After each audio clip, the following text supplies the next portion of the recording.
नमस्कार दोस्तों, मैं अभिलाष थपलियाल स्वागत करता हूं आपका एजुएट लर्निंग यूट्यूब चैनल पर।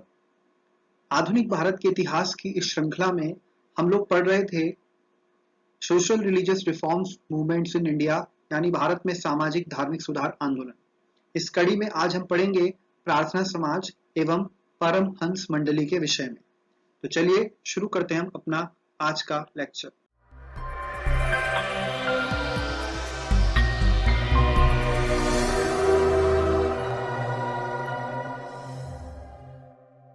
जैसा कि हम जानते हैं, भारत में सामाजिक धार्मिक सुधार आंदोलन में जब हमने इसकी शुरुआत की बात की थी तो हमने बात की थी राजा राम मोहन राय की और ब्रह्म समाज की। हमने आपको बताया था कि ब्रह्म समाज के ही बाद में आचार्य बनते हैं केशव चंद्र सेन, और केशव चंद्र सेन एक बहुत महत्वपूर्ण नाम है। केशव चंद्र सेन की यात्रा होती है 1867 में 1867 में महाराष्ट्र में, यानी कि उस वक्त जो बॉम्बे प्रेसिडेंसी हुआ करती थी, बॉम्बे प्रांत हुआ करता था, वहां पर उनकी यात्रा होती है। और उनकी इसी यात्रा से प्रभावित होकर और उन्हीं की प्रेरणा से 1867 में 1867 में प्रार्थना समाज की स्थापना की जाती है।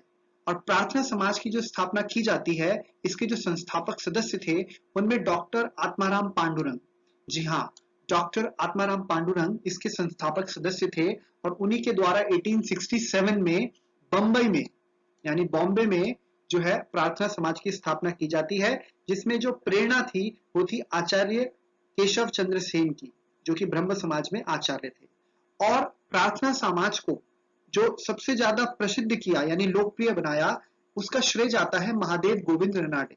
यानी कि जो संस्थापक सदस्य थे उनमें डॉक्टर आत्माराम पांडुरंग थे, और जो और महत्वपूर्ण पर्सनैलिटीज थे, यानी जो इस समाज के अदर पिलर्स थे, वो थे महादेव गोविंद रनाडे। इनके अलावा भी कुछ महत्वपूर्ण और नाम हैं, जिनमें आपके R G Bhandarkar, N G Chandavarkar आदि नाम आते हैं, वो आगे हम देखेंगे। तो आप अभी ध्यान रखिए कि प्रार्थना समाज की स्थापना 1867 में डॉक्टर आत्माराम पांडुरंग द्वारा बंबई में की गई, और इसके पीछे जो प्रेरणा थी वो केशव चंद्र सेन से प्रेरणा ली गई थी। वास्तव में 1849 में यानी 1849 में एक परमहंस सभा स्थापित की गई थी, और बाद में यही जो परमहंस सभा है इसी का विघटन हो जाता है, ठीक है ना। 1849 में जो सभा बनी थी, 1860 में इसका विघटन हो जाता है, और वही आप बोल सकते हैं कि प्रार्थना समाज के रूप में अस्तित्व में आई।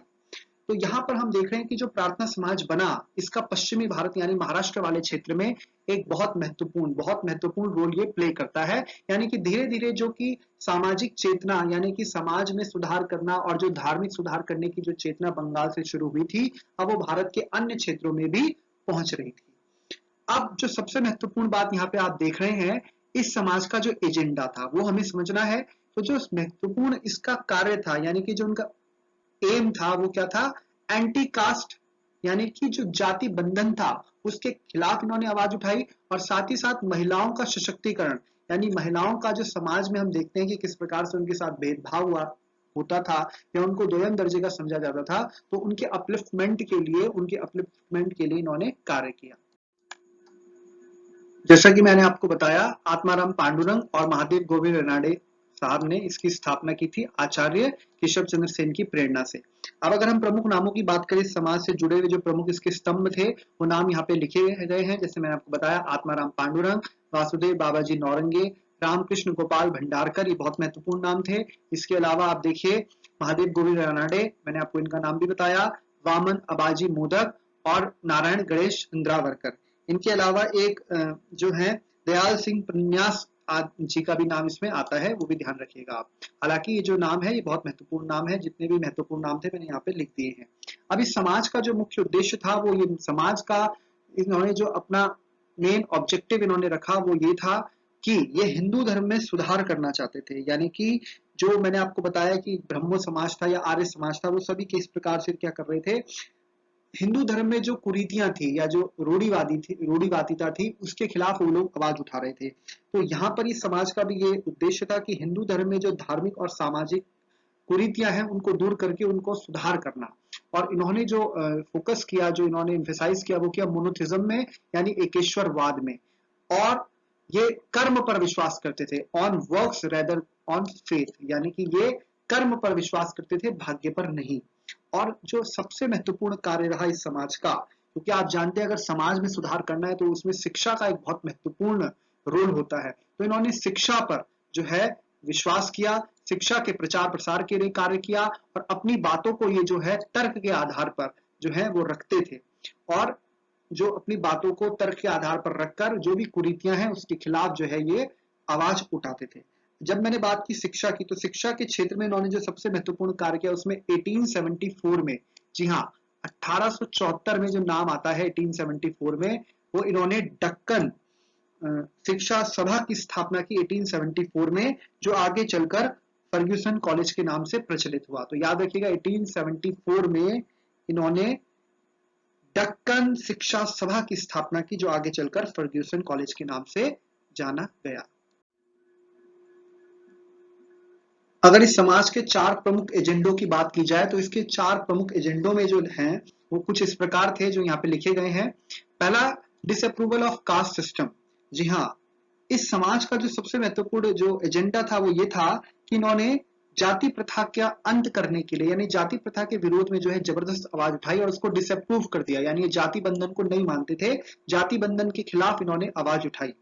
दूसरी चीज है विडो रिमैरिज, यानी कि विधवा महिलाएं जो होती थी उनके पुनर्विवाह के लिए इन्होंने जो है जबरदस्त आवाज उठाई और इन्होंने जो है उसका समर्थन किया, उसको प्रोत्साहित किया और इन्होंने माना कि विधवा महिलाओं को पुनः विवाह करने का अधिकार होना चाहिए। अगली बात जो है, जैसे मैंने आपको बताया शिक्षा के क्षेत्र में जबरदस्त कार्य किया इन्होंने, तो इन्होंने महिलाओं की शिक्षा में, यानी महिला जो है उनको भी बराबरी का अधिकार मिले, उनको भी समाज में शिक्षा दी जाए, तो इन्होंने महिलाओं की शिक्षा को प्रोत्साहित किया। साथ ही साथ इन्होंने महिला और पुरुष दोनों की जो वैवाहिक उम्र होती है, यानी विवाह हेतु जो उम्र होती है न्यूनतम उम्र, उसमें वृद्धि की इन्होंने बात की, क्योंकि हम सभी जानते हैं बाल विवाह जो है ये काफी प्रचलित था उस समय पे, ठीक है ना। तो उसके खिलाफ इन्होंने आवाज उठाई और साथ ही साथ इन्होंने ये प्रयास किया, इन्होंने इस तरफ कार्य किया कि जो महिला होती है और जो पुरुष होती है उनकी न्यूनतम विवाह की जो उम्र है उसको बढ़ाया जाए। अब बात करते हैं हम परमहंस मंडली की। जी हाँ, परमहंस मंडली महाराष्ट्र यानी बॉम्बे वाले क्षेत्र में एक बहुत महत्वपूर्ण मंडली समाज जो था उसके तौर पर कार्य कर रही थी। देखिए, ये जो परमहंस मंडली थी इसका संबंध जो था ये सूरत में एक सभा थी, मानव धर्म सभा, उसके साथ इसका जो है घनिष्ठ संबंध था और उस मानव धर्म सभा की स्थापना 1844 में हुई थी।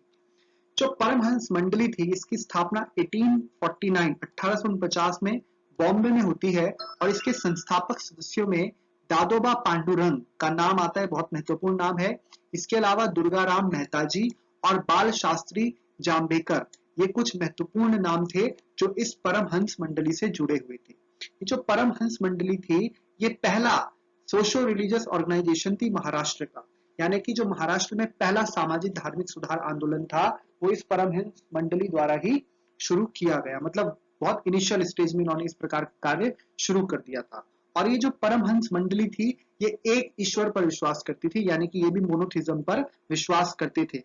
और इनका जो प्राइमरी ऑब्जेक्टिव था, यानी कि जो प्राथमिक इंटरेस्ट था इनका, वो ये था कि ये जाति बंधनों के एकदम खिलाफ थे। जो कास्ट रिजिडिटीज थी उनके खिलाफ इन्होंने जबरदस्त आवाज उठाई और ये जाति बंधनों को तोड़ने पर विश्वास करते थे। इन्होंने विधवाओं के पुनर्विवाह के लिए भी, मैंने जैसे आपको पहले बताया, प्रत्येक समाज जो है लगभग एक ही जैसा कार्य आप देख रहे हैं वो कर रहा है अलग अलग क्षेत्र में। तो इन्होंने महिलाओं के जो विधवा पुनर्विवाह जो है उसको इन्होंने प्रोत्साहित किया और महिलाओं की शिक्षा के ऊपर जो है इन्होंने काफी ध्यान दिया, उसको प्रोत्साहित किया। और ये समाज क्या करता था, ये जो इस समाज के मेंबर्स थे वो जो लो कास्ट लोग, यानी कि जिनको हम उस वक्त जो माना जाता था कि ये निम्न जाति के लोग हैं और उनका छुआ हुआ लोग नहीं खाते थे या उनसे भेदभाव किया जाता था, तो ये जो मंडली के सभा के लोग थे ये उन लोगों के साथ खाना खाते थे, ठीक है ना। जो खाना लोअर कास्ट के लोगों द्वारा, जिनको लोअर कास्ट माना जाता है, वैसे कोई लोअर कास्ट या कोई अपर कास्ट नहीं होता, लेकिन जिनके साथ भेदभाव किया जाता था, ठीक है ना, अनटचेबल्स बोल के, तो उन लोगों के द्वारा बना गया खाना जो है ये लोग खाते थे। तो इस प्रकार से परमहंस मंडली ने समाज में, यानी समाज के सभी लोगों में, यानी कि जो भेदभाव है उसको दूर कर कर एक जैसा प्रेम भाव आए, इस दिशा में कार्य किया। तो आज हमने प्रार्थना समाज और परमहंस मंडली को देखा, ये दोनों ही बहुत महत्वपूर्ण समाज थे जिन्होंने पश्चिमी भारत यानी कि महाराष्ट्र बॉम्बे वाले क्षेत्र में कार्य किया था। तो आज के लिए इतना ही। Thanks for watching.